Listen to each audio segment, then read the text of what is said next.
দীর্ঘদিন পর আজকে ভাই আমি তেল নিতে আসছি কালীগঞ্জের বাজারে।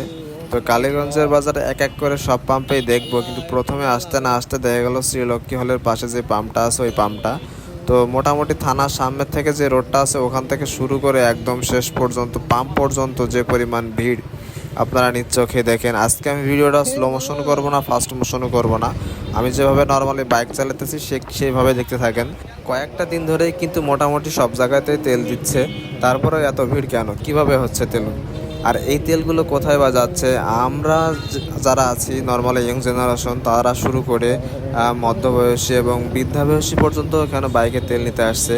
তো একটা মানুষ 500 টাকার নর্মালি জোন মিস করে কখনো কেউ এখানে দাঁড়াতে পারে না।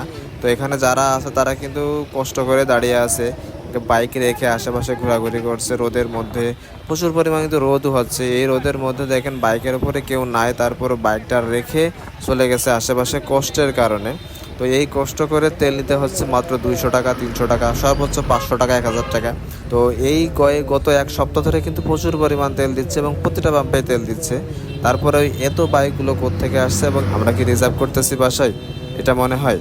তো যারা রিজার্ভ করতেছে তারা কিন্তু নর্মালি ভালোভাবে চলাফেরা করতেছে, আর যারা রিজার্ভ করতেছে তারা কিন্তু কখনো লাইন দিয়ে আসতেছে না, লাইন বাদে আসতেছে, লাইন বাদে অন্যভাবে সিস্টেম করে তেল নিচ্ছে। তো দেখুন এই হচ্ছে পাম্প পর্যন্ত